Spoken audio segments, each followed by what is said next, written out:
Here's my ranking of the second-year quarterbacks going into the 2025 NFL season. This ranking is strictly based off who's ready to win right now. We're not talking about their career as a whole or their projections. We're talking about which one of these players is going to help their team get to the playoffs next year. And to start it off at number 1, we got to go with the reigning Offensive Rookie Player of the Year last year, Jaden Daniels. He was basically a cheat code last year. He had 90 scrambles, 66 plays per game, which is crazy, and deep ball dimes to McLaurin that should be hanged in the Louvre. And now he gets Debo, a better offensive line, and the defense was so bad last year that can only go up from here. If Jaden Daniels stays healthy, he's definitely going to be locking down the number 1 spot from this QB class.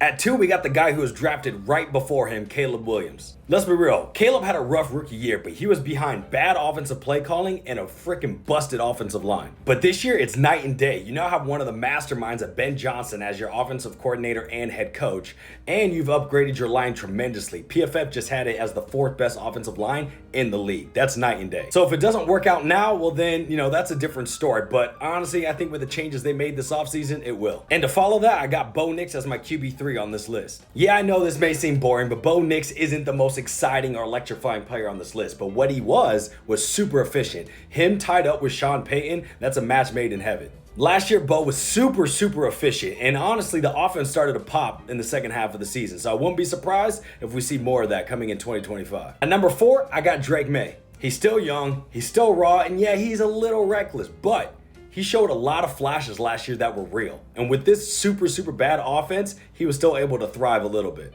And to be honest, last year, he was sneaky good with his legs. So if new offensive coordinator McDaniels lets him run more, watch out. I got Michael Penix Jr. as number 5 on this list. Michael Penix last year in a small sample set was either fireworks or a fire drill. I mean, this man had deep balls for days, but his mechanics were a little bit chaotic. And yes, I know he was a rookie, but he's really like your off-brand Jameis Winston at the moment. Now again, small sample size, so we'll have to see what he does this year. And last on my list, I have JJ McCarthy. Now, a lot of people are hyping him up this year, but for me, it's all about what I see on the field, and the man just hasn't played. I'm sorry, you got no snaps, I can't really evaluate you. Plus, he's got pressure there in Minnesota because he's got some big shoes to fill after Sam Darnold's departure. So we'll see if he steps up to the plate. So that's my list. You got Daniels, Caleb, Bo, Drake, Penix, JJ. Do you agree with me? If not, roast me in the comments. Out of this list, who do you think's breaking out in 2025? Make sure to let me know.